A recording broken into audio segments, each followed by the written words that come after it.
guys, Dan Lopatka here, at Music on the D-Lo on Twitter and Instagram. And in this video, I'm going to show you how to play another killer metal riff. This time with using modes in the harmonic minor scale.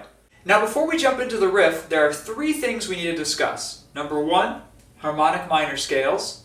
Number two, modes.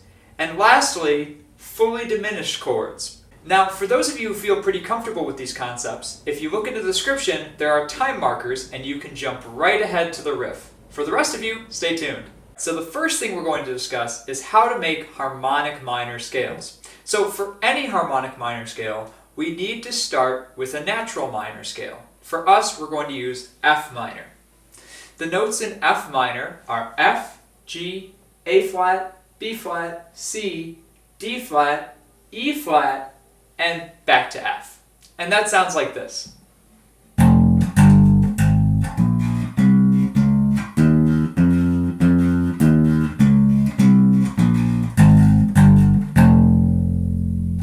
Now when we want to make a natural minor scale into a harmonic minor scale, all we need to do is raise the 7th scale degree up a half step. So we count 1, 2, 3, 4, 5, 6, 7. E flat is our 7th scale degree, so we just need to move that up a half step to E natural. So F harmonic minor sounds like this.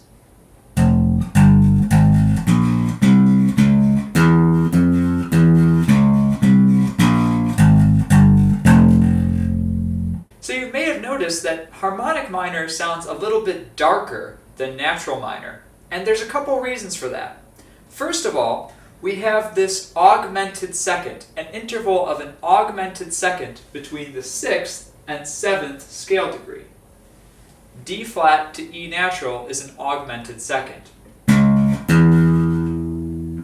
And that's not really an interval that we hear too often in any scales other than harmonic minor. Another characteristic that makes harmonic minor sound darker than natural minor is that there are 2 tritones. In natural minor, we have 1 tritone between the 2nd and the 6th scale degrees. So for us, G and D flat. In harmonic minor, we have another tritone between the 4th and the 7th scale degrees, B flat and E. So moving on to modes. What a mode is when we take the notes of a scale and we make a different note our tonic note. So what the tonic is the note that we begin and end the scale on. It's like home base. So if we were talking about F minor, F would be our tonic note. Or if we were talking about the key of C major, C would be our tonic note. So when we're making a mode of a scale, we're making a different note our tonic. For this riff, we're going to be using the mode that starts from the 7th scale degree, which is E, and it sounds like this.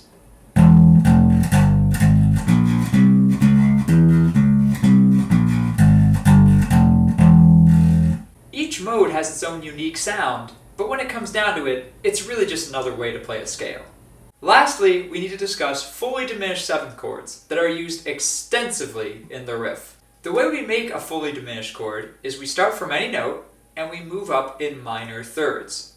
So for our purposes, we're going to start from the note E and we're going to move up in minor thirds. So E to G is a minor third, G to B flat, another minor third, and lastly, B flat to D flat, which is another minor third. So E, G, B flat, D flat are our root, 3rd, 5th, and 7th of our E fully diminished chord. And that sounds like this.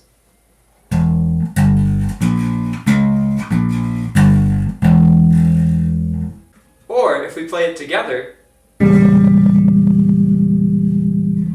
the fully diminished 7th chord sounds pretty dark and scary. And that's why we hear it so often in horror movie music and metal.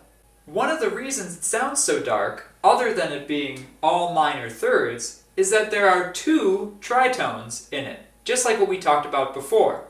There's one between E and B flat, and G and D flat. All of this dissonance together in one chord makes it perfect for metal. Alright, so one last thing before we switch gears. A fully diminished chord is symmetrical, meaning that if we made another fully diminished chord from any of the 4 notes in it, we would wind up with the same set of 4 notes. So for example, E, G, B flat, and D flat, fully diminished, are all the same. They're all the same chord, just spelled differently. So moving on to the actual riff. If you want to follow along here, that's fine, or if you look in the description, there's a link to sheet music and tab, which you can download now. The riff is 8 bars long, and I've divided it into 3 sections, A, B, and C. Starting with the A section, let's look at the first 4 notes of measure 1. We have E, F, D flat, and C. And I'm playing those first on the E string, E, just open E, F, first fret with my first finger, D flat on the A string with my pinky, 4th fret, and then down to the 3rd fret, C, with my 3rd finger. So that again is E, F, D flat, C. The next 4 notes, I go down to a G on the E string, 3rd fret with my 3rd finger, B flat on the A string with my 1st finger, 1st fret, A flat with my pinky on the E string, and then open E again. So those 4 notes sound like this. G, B flat, A flat, E. The whole first measure together sounds like this.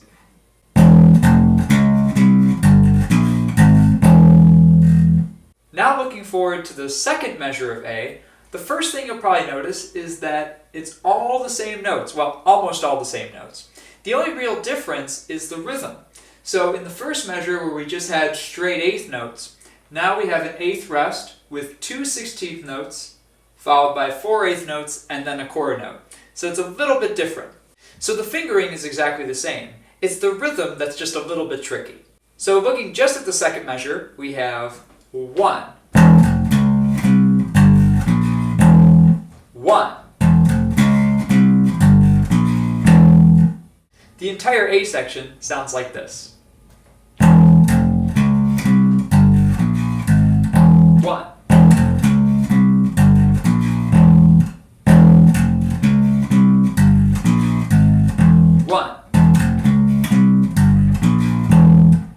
Now turning our attention to the B section, the first thing you'll probably notice is that it's all triplets and no longer 8th notes or 16th notes. Essentially what's happening in the B section is we're outlining a diminished chord. So if you look at the first note of each of the triplets, we have D flat, B flat, E, and then back to D flat, which sounds like this. So for the first 3 notes, we're starting on D flat and just wobbling between D flat and C, the 4th and the 3rd fret on the A string. For the next 3 notes, we're dropping down to B flat and starting to walk up the scale. So B flat, C, D flat. So those 6 notes together sound like this.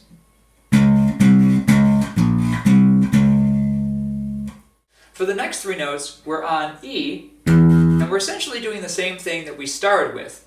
So we're wobbling between E, the 2nd fret on D, and D sharp, the 1st fret on D. For the final 3 notes, we're going back down to D flat, then down again to B flat, and finally down to F, the 1st fret on the E string. So the second half of the B section sounds like this. Now the B section all together.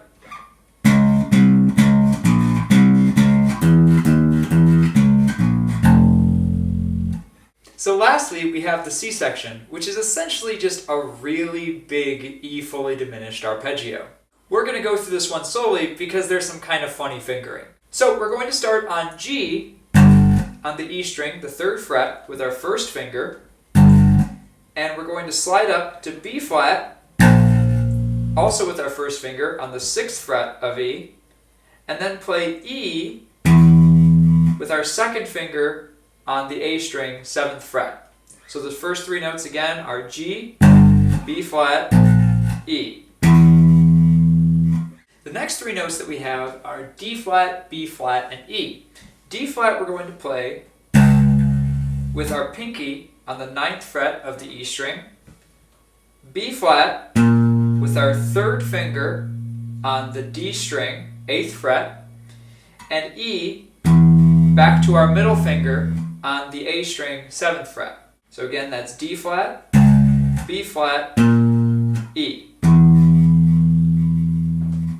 So the first half of the C section sounds like this.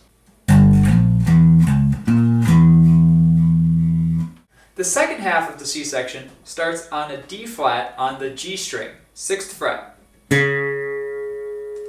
And we just move down from D flat to C, 5th fret, and then down to B flat with our pinky on the D string. For the final three notes, E, B flat, and D flat, we're going to play E on the A string, 7th fret, B flat with our pinky on the D string, 8th fret, and down to D flat with our first finger on the 4th fret of the A string. So the second half of the C section sounds like this.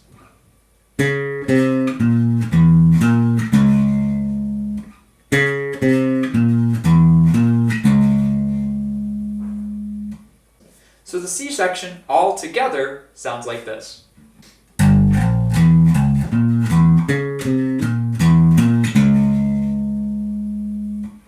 Now when you're putting the entire riff together, the first two bars are the entirety of A, the third bar is the first half of A, and then the fourth bar goes to the B section.